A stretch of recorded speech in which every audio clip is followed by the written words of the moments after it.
Regresamos con la hora clave. Recordamos que pueden interactuar con nosotros a través de la etiqueta numeral hora clave. Y le damos la bienvenida a nuestro invitado, Luis Alejandro Ruiz. Luis Alejandro es colega periodista, especializado en asuntos internacionales y por supuesto en geopolítica. Bueno, bienvenido. Bueno, en primer lugar, muchísimas gracias por la invitación a ambos. Es un verdadero placer y gusto estar aquí con ustedes el día de hoy. Sí, estamos contentos por hablar contigo de este tema porque sabemos que tú estás especializado en asuntos, como digo, bueno, Felipe, de geopolítica, ¿no? Y bueno, el Día de Tan la Herencia actuales en Hispana, este momento, ¿no? tan actual en este momento, y la herencia hispana, que es como se llama el día, es tan importante ahorita para nosotros los hispanos que estamos emigrando para todas partes. En Estados Unidos, por solo mencionar un país, dicen que casi el 60% o más del 60% de la población, lo que representa algo así como el 20% de la población total, es hispana en este momento.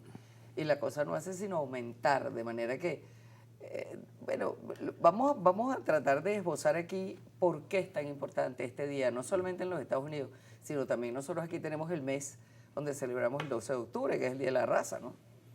Sí, bueno, hay que, en primer lugar, quizás también irse un poco al pasado, viajar en el tiempo, creo que es lo más conveniente.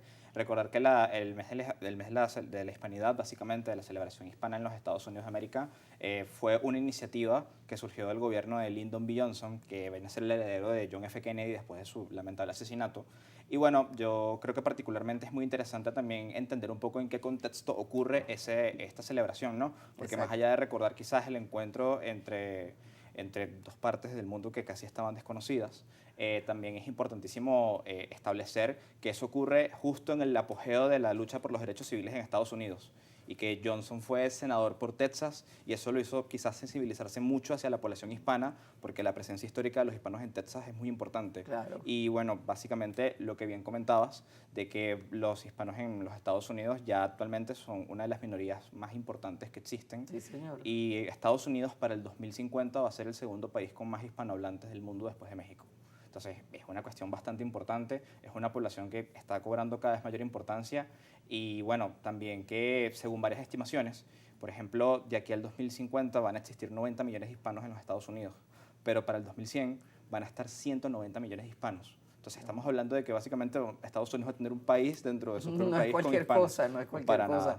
Ahora, si es una oportunidad, este mes ellos lo utilizan, por lo menos la aprovechan para tratar de un poco visibilizar lo que es el impacto, ¿no? de los hispanos, ¿no? Lo que ellos le llaman heritage, la herencia hispana, ¿no?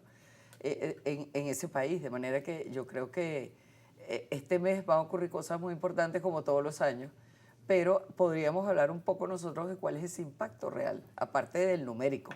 Bueno, más allá de los datos y los números que a veces quizás quedan como en eso, son un poco, se quedan fuera de lo que es la humanidad, estamos en un contexto electoral en los Estados Unidos donde la población hispana va a ser muy importante.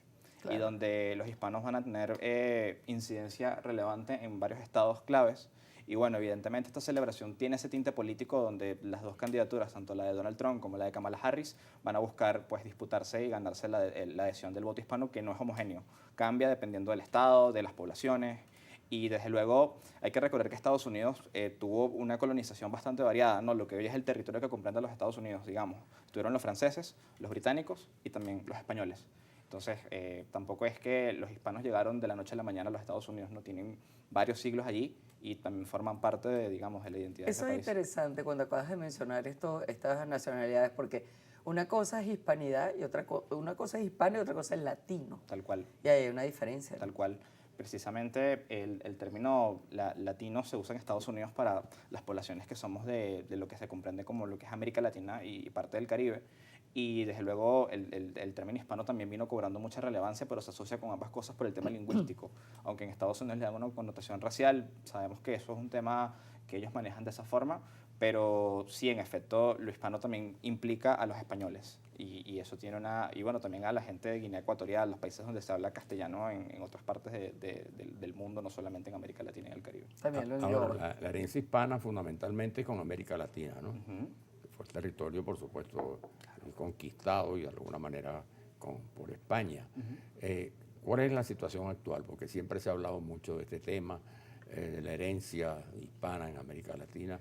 Incluso hay situaciones que se han presentado últimamente sobre las cuales, bueno, no es conveniente opinar con propiedad, pero que como la situación planteada entre México, por ejemplo, y España, a propósito de la toma de posesión de la nueva presidenta mexicana. Sí, bueno, estamos en un momento ideal para hablar de México porque hoy es la toma de posesión de Claudia Sheinbaum y bueno, eso tiene una connotación importante, ¿no? Porque desde que ocurre la descolonización en los años 50, después de la Segunda Guerra Mundial, viene un proceso también de que muchos países empiezan a exigir reparaciones históricas, porque todo el tema de las luchas anticoloniales cobra mucha fuerza en ciertos sectores de la política latinoamericana y bueno, hoy en día hay como una pugna entre sectores que consideran que no es conveniente, digamos, resaltar tal vez lo que significó la combinación de España, lo que fue el periodo de la colonización, sino también verlo con ojos de hoy.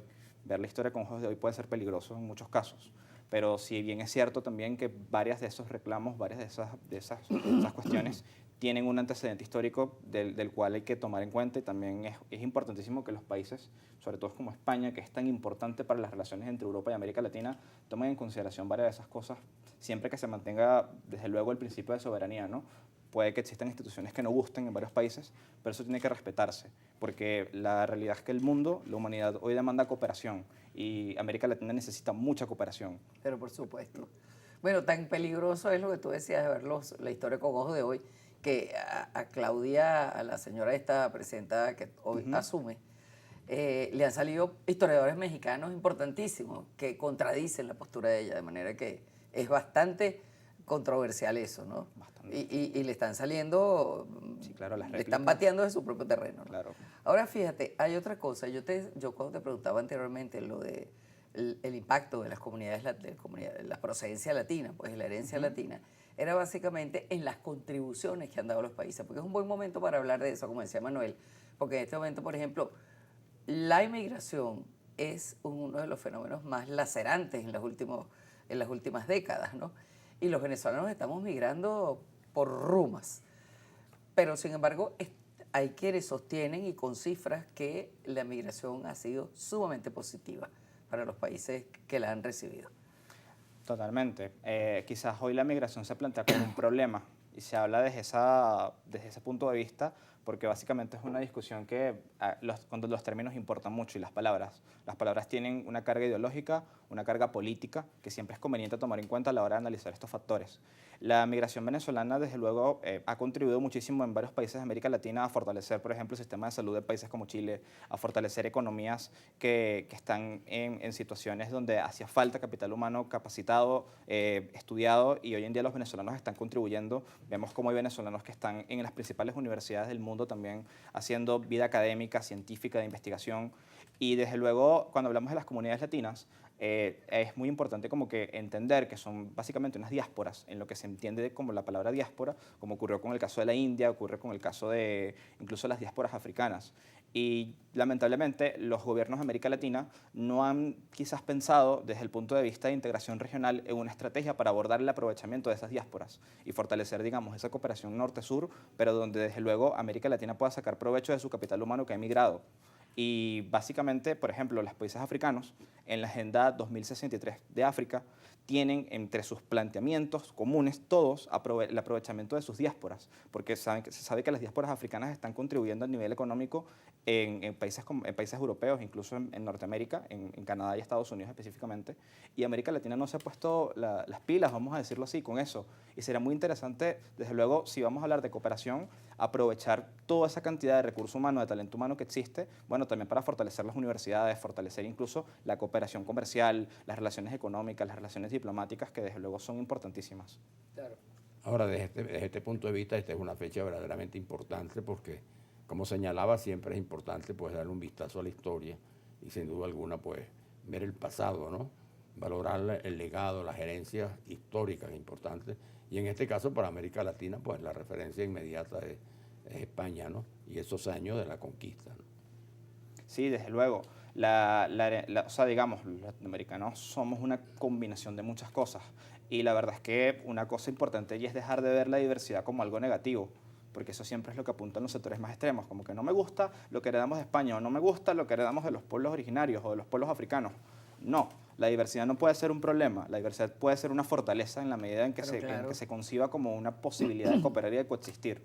Ahora bien, con el tema de España, España es un actor demasiado importante para que América Latina y Europa cooperen en condiciones iguales, por supuesto. No estamos hablando de ayuda, sino de cooperación. Es distinto. Hablamos de actores iguales que pueden complementarse y trabajar juntos. Así como América Latina puede trabajar con Asia, puede trabajar con África, porque es uno de los pocos continentes donde yo creo que encuentras personas que tienen orígenes tan diversos que básicamente es un lugar demasiado especial donde hay dinámicas que pueden aportarle mucho a la globalidad y al mundo, y bueno, Venezuela no es la excepción en ese caso. No, y en el caso de España se valora mucho la migración latinoamericana, ¿no? Exacto. Claro, porque es un país también como Europa sometido, por otras razones, pues, a una migración que viene de otros continentes que se consideran cargas para el país, mientras el caso de los latinoamericanos son aportes. Bueno, también hay una concepción allí, ¿no? De que digamos que en ciertos sectores, por ejemplo, de la derecha española, prefieren un poco más la migración latinoamericana porque es una migración que tiene valores compartidos con ellos. Y lo ven como una oportunidad también de, bueno, al final tenemos problemas demográficos, porque los problemas demográficos en Europa son ciertos, tenemos una población envejecida, entonces, hay una lógica allí que obviamente, evidentemente no comparto, pero que previa en el tema político, y desde luego que la contribución también viene porque en su momento las olas migratorias de España hacia América Latina fueron enormes. En el caso de Venezuela fueron inmensas. O sea, la migración cántabra, la migración vasca, catalana, es muy importante y también se entiende en un contexto político que ocurre después de la guerra civil. Entonces hay muchos descendientes que también sí son migrantes latinoamericanos que están haciendo política en España y probablemente quizás en algún momento veremos que ocuparán cargos mucho más relevantes de lo que ocupan ahora, y lo mismo para Estados Unidos. O sea, va a ser muy interesante estudiar eso. Y si bien es cierto que hay algunos países en donde hay un poco de ojeriza, ¿no? Por razones obvias, pues también son países que enfrentan razones comprensibles, ¿no? Porque enfrentan situaciones socioeconómicas complicadas, ¿no? Y entonces llega un contingente a ponerse lo más difícil, ¿no? Pero sin embargo, a pesar de eso, yo siento que en América Latina ha habido bastante solidaridad, ha habido bastante, digamos, acompañamiento del dolor de todos esos migrantes. Y en verdad, no sé tu experiencia en Europa, aparte de España, que todos la conocemos, es decir, ¿cómo sientes tú que se han ido integrando los venezolanos? Yo diría que bastante bien, en muchos casos porque en realidad comparten, son binacionales, y el venezolano tiene algo que en verdad es muy interesante para estos países, como te dicen, mira, la migración venezolana tiene estas características, una migración estudiada, preparada, y yo creo que eso nos distingue mucho afuera y nos hace resaltar mucho. También porque el venezolano, bueno, si nos vamos a la historia, vemos a Francisco de Miranda, ¿no? Fue el primer venezolano universal, terminó por allá en Rusia, y Claro. participó en miles de cosas. Yo creo que la migración siempre ha estado en nuestra historia, solo que ahora, con 8 millones de inmigrantes, la vemos como algo muy palpable porque toca a nuestras familias y toca a cada una de Es que ha nuestras estado en partes de nuestra la vida. historia, pero quizás no de una manera tan desgarradora, Tan amplia, sí. tan numerosa. Por ejemplo, Alemania, donde tú pasaste un tiempo, ese es un país que debe tener menos venezolanos, digo yo, que Sí, lo sí. que tiene, por ejemplo, Portugal, Sí, España, Italia, etcétera, ¿no? No obstante eso, se escuchan reportes muy positivos de la incidencia pues, de los venezolanos por allá. Sí, claro, muchos hacen vida en las universidades, son investigadores académicos, o sea, le están brindando quizás a Alemania una visión más realista de América Latina, porque también hay intereses geopolíticos allí que sirven como conexión. Así Y hay una cuestión que me gustaría comentar con el tema de la migración, y es más como a modo de reflexión, y es que cuando Lyndon B. Johnson, que fue el que proclamó esta cuestión, dio su discurso de apertura en la Feria Internacional de Nueva York en los años 60, él dijo algo que creo que queda mucho para la reflexión, ¿no? Ellos en el caso de Estados Unidos fueron capaces de llevar un hombre a la luna, fueron capaces de ganar quizás unas 2 guerras mundiales, pero no, en ese momento no eran capaces de reconocer a las poblaciones tanto afroestadounidenses como incluso a los propios hispanos como iguales, y que él esperaba que la próxima vez que se hiciera esa feria no tuviese que hablar de eso, sino que hablara de que básicamente la humanidad logró algo más importante que un avance científico, que es una coexistencia entre las personas y un respeto por la igualdad y la diversidad, entendiendo que todos pueden sumar en un mundo donde las personas puedan cooperar. Que justo el objetivo por el cual en este momento hay tantas cumbres y tantas iniciativas Sí. de la comunidad internacional. Bueno, muchísimas gracias. Gracias. Gracias por haber venido. Ha estado muy interesante conversar contigo. Muchísimas gracias. Vamos a la pausa, ya regresamos.